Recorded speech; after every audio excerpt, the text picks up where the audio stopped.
सम्राट, देवयानी आपल्याला भेटायला न्याय मागण्याकरता आपल्याकडे आली होती.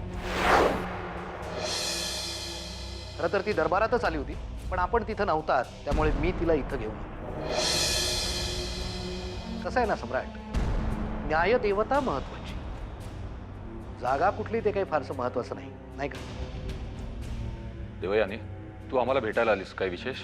हो, दादू महत्वाच्या कामासाठी शहराच्या बाहेर गेलेत. तुमची माणसं तिकडे शाळा शिफ्ट करण्याची तयारी करतायत. शाळेची बिल्डिंग अनसेफ आहे असा कांगावा करतायत. हे बघ देवयानी, आमचा जुना राजवाडा सध्याच्या इमारतीपेक्षा चौपट मोठा आहे,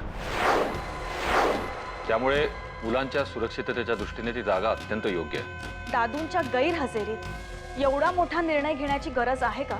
तुझ्या दृष्टीने प्रश्न 2-3 दिवसाचा असला तरी आम्ही मुलांच्या सुरक्षिततेच्या दृष्टीने निष्काळजी राहू शकत नाही. 2-3 दिवस? सम्राट, आपल्याला मुलांच्या सुरक्षिततेची इतकी काळजी आहे? वा. शाळेची इमारत अत्यंत धोकादायक आहे असे रिपोर्ट आहेत, त्यामुळे आम्ही घेतलेला निर्णय मुलांच्या हिताच्या दृष्टीने योग्य आहे. विश्वास ठेव. पण डीव्ही सर येईपर्यंत आपण वाट बघितली असती तर? तुम्ही घेता जबाबदारी निरागस जीवांची. शाळा राजे शिर्केंच्या मालकीची आहे. आम्ही लोकांच्या प्रश्नांना उत्तर देऊ शकणार नाही. शाळेची इमारत खरोखरच धोकादायक आहे अशी खात्री आहे तुम्हाला सम्राट? शाळेच्या बाबतीत तुम्हाला माहिती देण्याची आम्हाला गरज वाटत नाही नीलराज.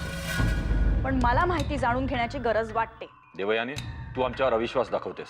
ही सगळी परिस्थिती तुमच्यामुळेच ओढवली आहे. दादूंसोबतचे सगळे वाद तुम्ही मिटवणार होतात असं तुम्ही घरी येऊन सांगितलं होतं मला. आम्ही जे बोलतो ते कधीच विसरत नाही. डीव्ही सरांना मानसिक वार्धक्य, शाळेची इमारत धोकादायक डिक्लेअर करणं हा सगळा तुमच्या सूडाचा भाग आहे. हे असं बोलून आणि आरोप करून तू तुझ्या दादूंच्या चुकांचीच पुनरावृत्ती करतेस. पण आम्ही तुझ्या मनाची अवस्था जाणतो. तुला तुझ्या शाळेच्या बाबतीत अत्यंत आत्मीयता आहे, जिव्हाळा आहे. हे बघ देवयानी, एक गोष्ट लक्षात ठेव, शाळा चांगल्या शिक्षकाने आणि विद्यार्थ्याने बनते, तिथल्या भिंतीने नाही. तू सुद्धा तुझ्या दादूंसारखी चांगली शिक्षिका आहेस. नव्या जोमानं सुरुवात कर. आम्ही तुझ्या पाठीशी आहोत.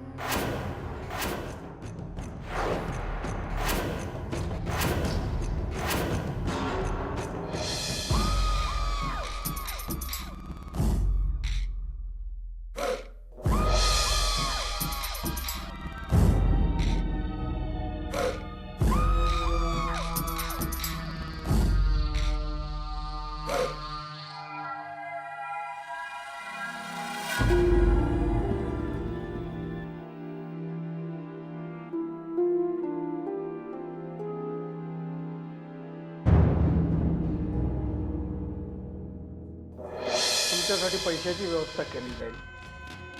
तुमच्या पळून जाण्याची व्यवस्था होईल. पुढं काय, रस्त्यावरून निवांतपणे चालण्याचे स्वातंत्र्य गमावून बसाल. आज ज्या डोळ्यामध्ये दुसऱ्यांविषयी राग आहे त्याच डोळ्यांमध्ये स्वतःविषयी लाज आहे.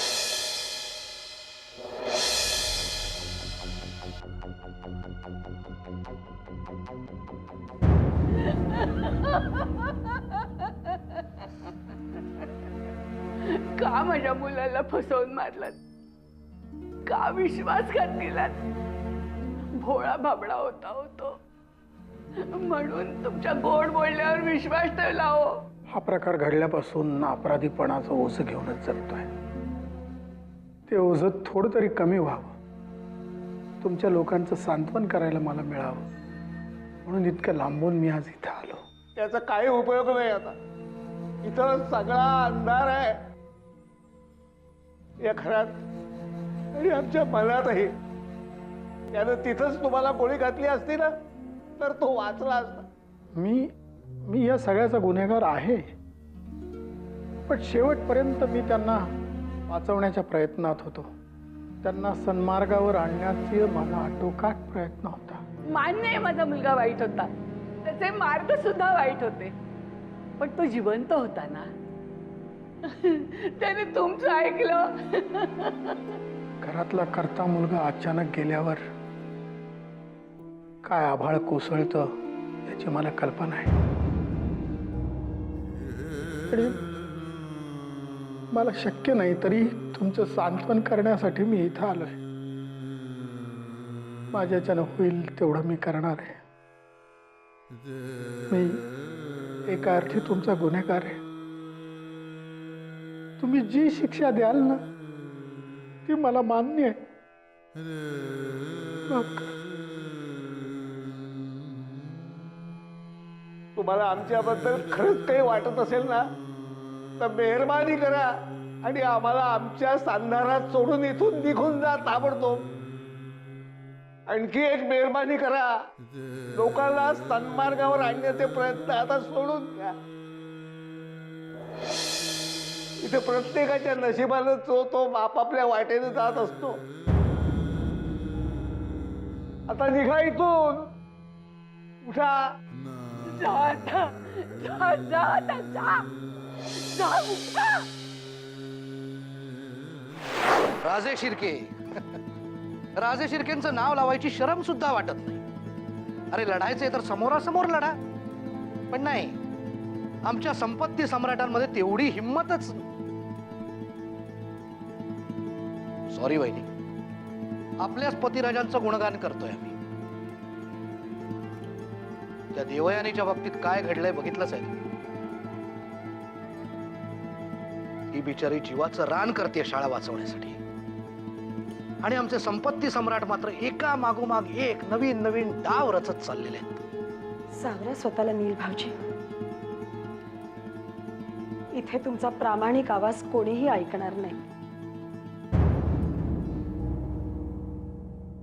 तुम्ही ऐकताय ना आमचा आवाज वहिनी?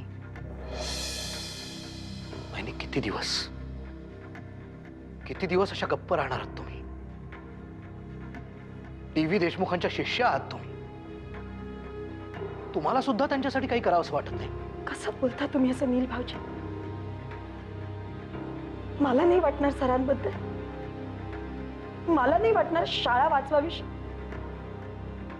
पण इथे माझाच आवाज माझ्यापर्यंत पोहोचू दिला जात नाही तर मी इतरांचा आवाज काय पोहोचवणार? आता आपला आवाज रणवीर राजांच्या कानापर्यंत आम्ही पोचू. नाही, नको. यांच्याशी बोलून काही उपयोग होणार नाही. तुम्ही विक्रमादित्यांशी बोला, ते ऐकतात तुमचं. त्यांच्याशी बोलून प्रयत्न करा. मला विक्रमशीच बोललं पाहिजे.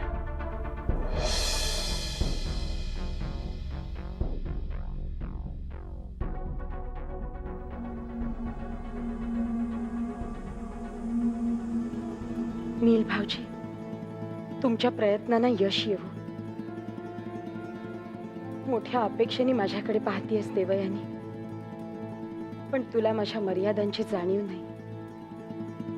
मला माफ कर.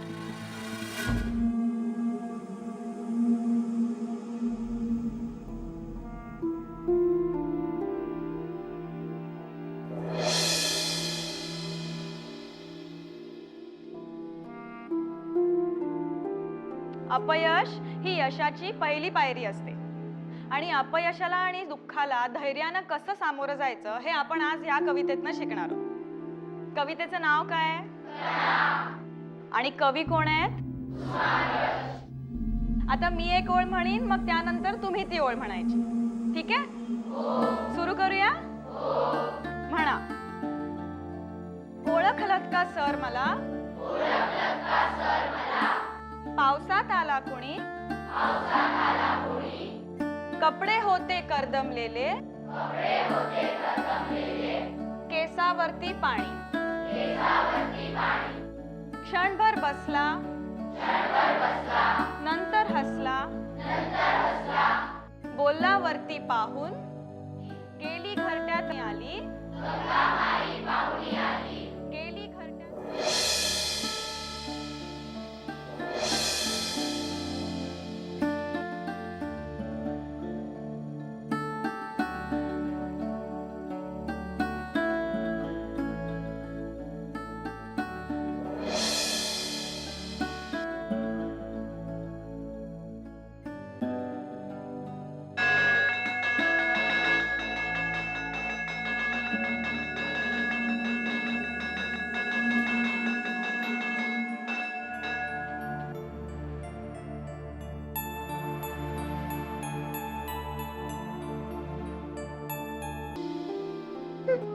हरी काका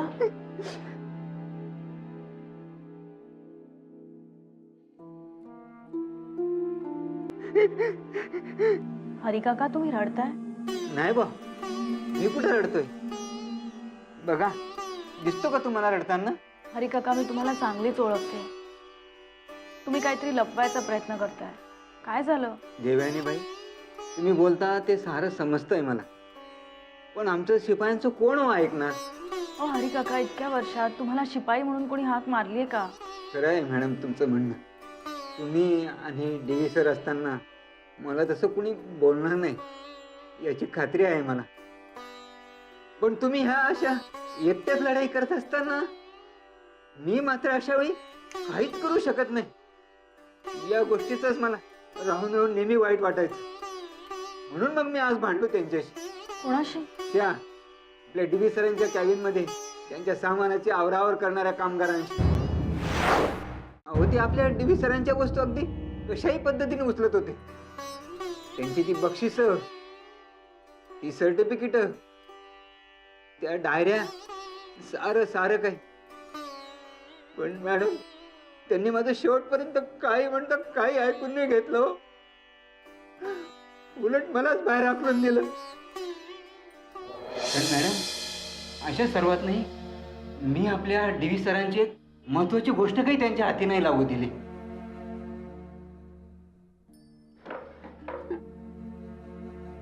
ही बघा.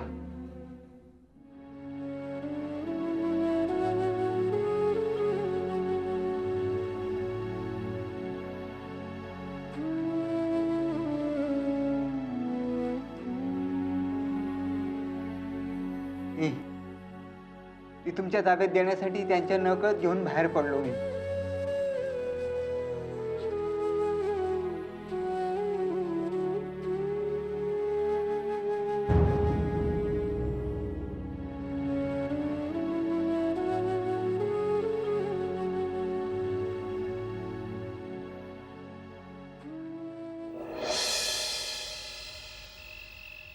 सर जो तेरा चकराए या दिल डूबा जाए आजा प्यारी. मॉम, हा फोटो बघ ना, काय सुंदर हेअरस्टाईल आहे ना.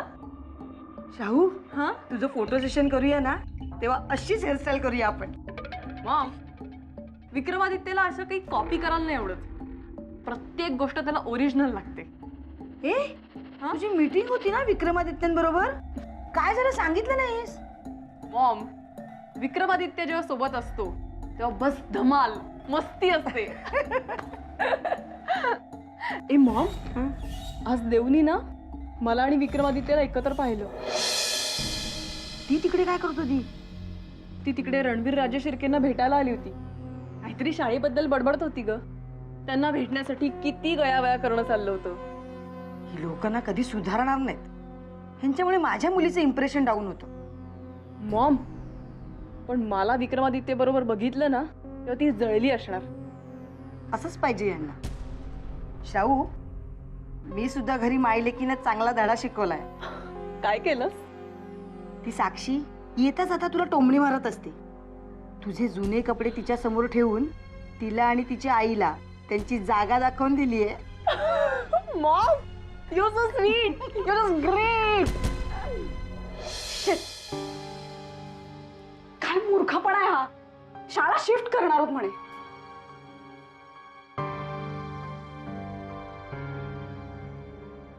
देव रिलॅक्स. आजपर्यंत शाळा वाचवण्यासाठी तू कमी प्रयत्न केलेस का? आम्ही सगळ्यांनी तुझी धडपड बघितली. दादूंना काय सांगू? आज शाळा पाडण्याची वेळ आली तरी आपण दादूंना खरं सांगितलेलं नाहीये. मला असं वाटतं की आपण दादूला सगळं खरं सांगावं. अगं पण ते सांगण्यासाठी दादू आत्ता कुठच्या परिस्थितीत आहेत हे तरी आपल्याला समजायला हवं.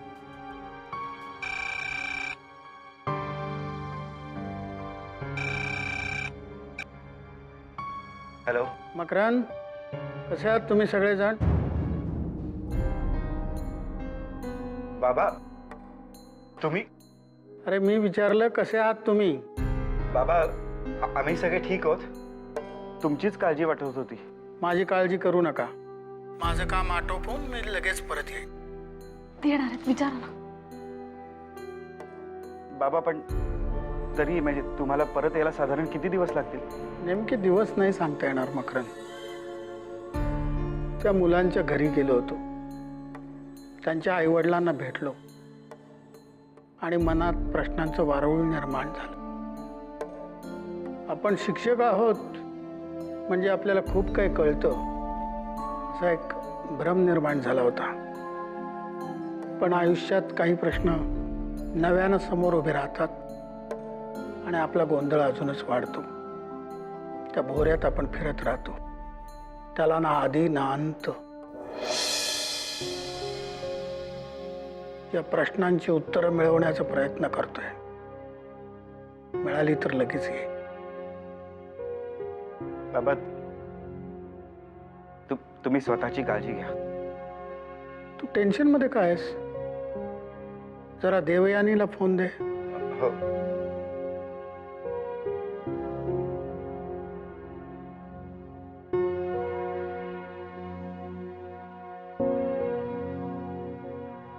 दादू, देऊ बोलतेय.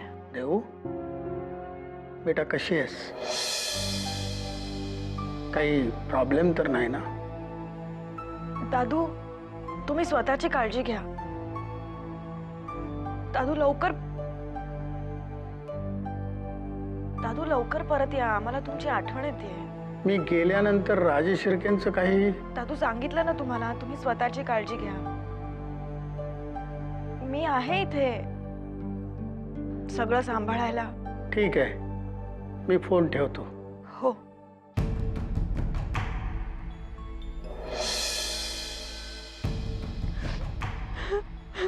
देऊ अगं, देऊ आपण बाबांना सगळं खरं सांगायला हवं होतं का? नाही काका, बरं झालं नाही सांगितलं. त्यांच्या आवाजावरनं तेही अस्वस्थच वाटत होते. काका, आता पुढे काय?